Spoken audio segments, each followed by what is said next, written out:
Hai sahabat Jemvlog, kembali lagi sama gua Antoni Saputra.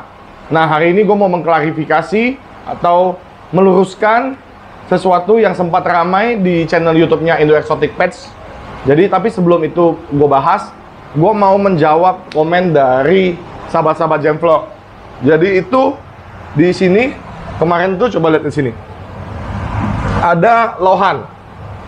Katanya kok lohannya nggak disebutkan. Kok lohannya nggak dikasih tahu harganya. Nah, ini untuk informasi sahabat-sahabat Jemvlog, kalau lohan ini gua dapat dari hasil pakan. Jadi waktu itu gua beli mujair sama nila per liter, alhasil kedapatan ada lohan di dalamnya. Jadi gua sisihkan, gua pelihara di tank kecil pada saat itu. Nah, ini sekarang udah gini-gede nih. Tadi pas masukin ke jam tank juga nggak gitu gede. Pokoknya segala ikan yang dimasukin ke jam tank ini cepet banget gedenya. Nah, jadi sekarang udah begitu tuh si lohan sortiran dari pakan. Ini mungkin keselip lah ini kalau aku bilang. Jadi makanya kenapa kemarin kita nggak sebutin harganya, bingung mau sebutin harganya berapa. Gitu sahabat Jemvlog. Oke, kita balik lagi ke pembahasan yang sempat ramai. Jadi pembicaraan dari sahabat Jemvlog yang ada di kontennya Audrey di Indo Exotic Pets. Jadi ada yang komentar juga di sana.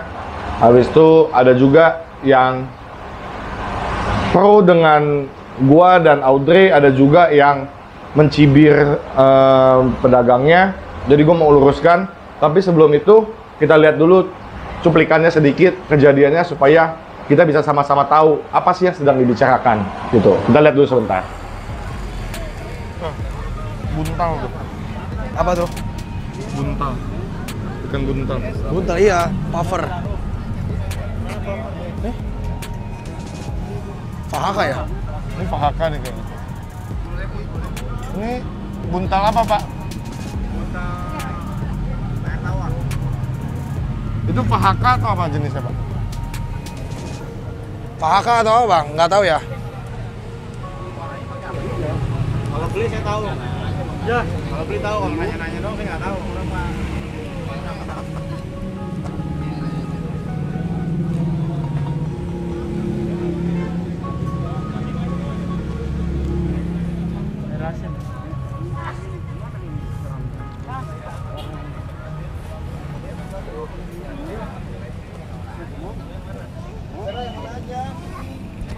Itu berapa, Bang?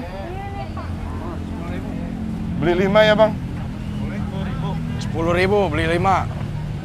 Jadi jenisnya apa, Bang?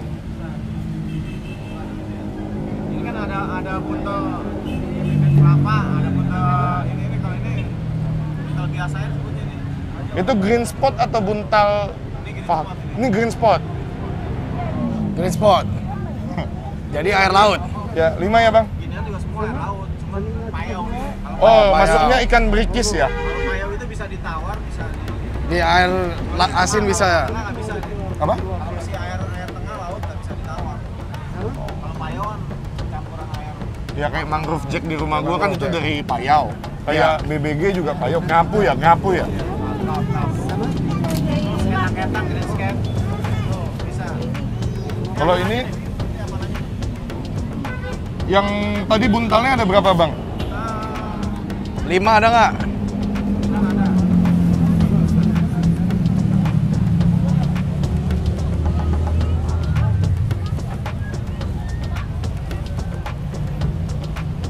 Tapi dia sesama buntal dia gigit nggak ya, Bang?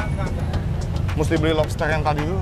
Tes, Iya, kasih dia makan langsung. Karena buntal itu banyak kan makannya lobster, Lobster. kerang. Jadi takutnya ngehantam sesamanya. Ya. Keong hama juga keong. Ya, Keong, mama mau keong. deh ya. Iya, mau demen banget.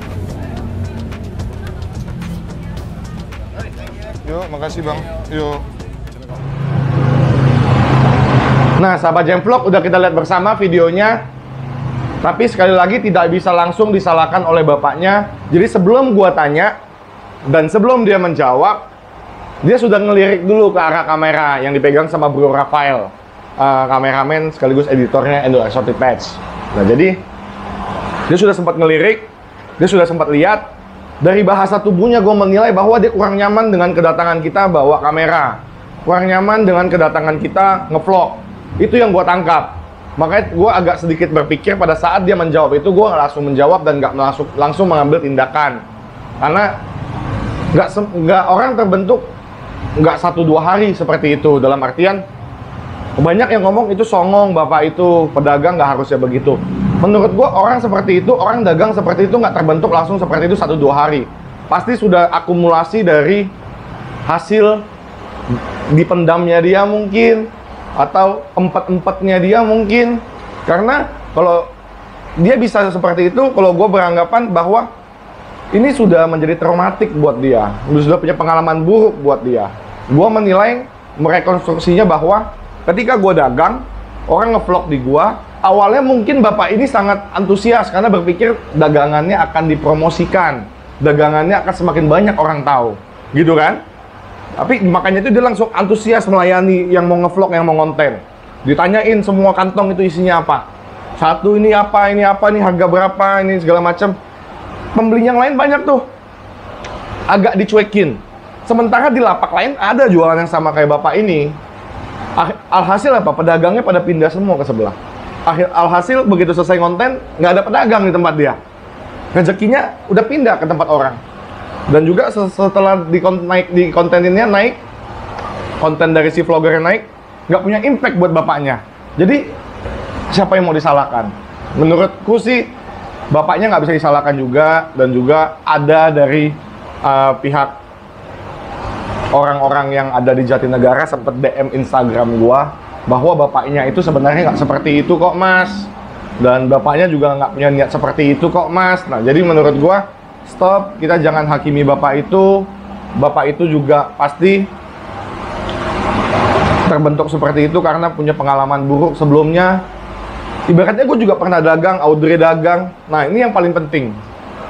Ketika kita dalam kondisi tersebut, ketika kita dalam penolakan atau dalam kalau gue bilang apa ya, kondisi itu yang kurang enak lah, dalam kondisi kurang enak seperti itu, temen atau rekan yang kita bawa itu yang sangat mempengaruhi kita. Terkadang kita nggak bisa emosi kalau kita lagi sendiri misalnya. Kalau gue lagi sendiri, gue dijutekin orang, gue disensin orang, mungkin gue nggak bakal bisa meluap-meluap emosinya. Karena gengsi gue nggak tersentuh di situ, karena gue bawa temen, nggak bawa temen.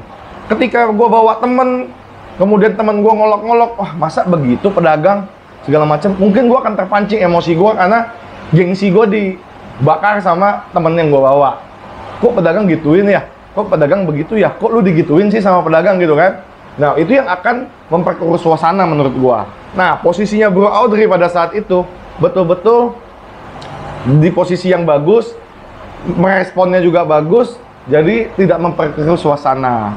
Si Bro Audrey juga nggak yang coba manas-manasin, dan juga yang gua tahu Audrey juga sedikit emosional orangnya, dia juga nggak terpancing emosi. Ini yang gue bilang, posisi Audrey sangat baik pada saat itu. Jadi semua itu bisa terjadi, tidak terjadi kecekcok, tidak jadi keributan. Semua itu bisa terjadi bukan karena gua pribadi, bukan karena bapak itu juga, bukan karena Audrey juga. Kita semua bisa meresponinya dengan baik menurut gua. Gitu sahabat Jemplok. Jadi stop kita bully bapak itu, kasihan bapak itu mau mencari nafkah untuk keluarganya. Terkadang gue juga sebagai pedagang ketemu pembeli yang agak rese juga, mungkin kita sekali dua kali kita bisa ketemu gitu. Mungkin dia menilai kita rese pada saat kita datang bawa kamera. Mungkin dia juga langsung menilai kita, ini paling cuma nanya-nanya doang, gitu segala macem kan. Jadi itu hak dari penjual lah. Karena gue pribadi, gue pernah ikut dagang di Jatinegara, gue pernah merasakan jadi pedagang di Jatinegara. Banyak yang jongkok di depan kita, banyak yang jongkok di depan kita cuma nanya-nanya doang, cuma ngobrol-ngobrol doang. Kemudian nggak beli, alhasil sementara dagang di sana kan waktunya nggak panjang. Beda kita punya toko, hari ini nggak laku, ya udah taruh, besok buka toko lagi, dagang lagi. Kalau di sana enggak, sahabat Jemplok. Kalau di Jatinegara maupun di emperan pinggir jalan situ, kalau pedagang nggak laku, mereka mesti antongin lagi, mesti bungkus lagi, mesti beresin lagi, mesti kepak lagi ke motornya. Dan itu bukan kerjaan yang mudah. Mau memulai capek, mau mengakhirinya juga capek. Kalau mengakhirinya banyak dagangannya yang laku, mungkin semangat, mungkin nggak begitu berasa capek karena ya dagangannya laku. Kalau dagangannya nggak laku, udah terlanjur hujan, gimana? Pasti akan pusing. Di rumah mau dikasih buat uang sayur gimana, dapur mau ngebul gimana. Karena gue pribadi, gue merasakan sendiri, waktu itu gue pernah ikut buat konten, walaupun gue cuma buat konten dan ikut dagang cuma 1-2 jam aja, gue merasakan itu luar biasa capeknya, effort pedagang-pedagang di sana tuh luar biasa. Jadi kalau mungkin ada yang bilang pedagang di sana mah memang begitu, emosional segala macam, ya mungkin kondisi yang membuat dia seperti itu. Ya kita sebagai pembeli ya kita memaklumi itu dan coba mengerti itulah. Jangan karena mentang-mentang kita jadi pembeli, kadang gue juga jadi penjual, ada orang yang beli barang sama gue pas segala macam, baru beli barang 100.000, baru beli barang 200.000, seakan-akan sudah beli 20 juta. Seakan-akan harga diri penjualnya pun mau dibeli sama dia. Selalu kalau misalkan kita agak ketus atau kita agak sudah emosi ngelayanin dia karena terlalu banyak permintaannya atau terlalu rese cara beli dia, kita agak ketus ngelayanin dia, selalu kata-kata ampuh yang digunakan adalah pembeli adalah raja. Menurut gue juga sebagai penjual, gue memposisikan diri gue sebagai penjual. Kalau gue pun mau punya raja, gue pilih raja yang benar lah. Gue mau raja gue yang pintar, nggak mau raja gue yang arogan gitu kan. Berarti itu bukan raja gue dan bukan pembeli gue. Menurut gue pada saat gue menjadi pedagang. Jadi kalau ada orang-orang kayak gitu, paling saat ini karena gue nggak gitu aktif juga di dagang-dagang gue. Jadi menurut gue kalau misalkan ada pembeli yang seperti itu, gue selalu bersyukur aja sih. Kalau ada pembeli yang rese sebagai pedagang, bahwa gue selalu bilang, untung dia cuma dikasih rezeki segitu. Kalau dia dikasih rezeki lebih banyak, mungkin toko-toko gue dan guanya juga sebagai pedagang dibeli sama dia, diinjak-injak sama dia. Gue selalu bersyukur, untung dia dikasih rezeki ya segitu doang sama Tuhan. Tuhan kan maha adil.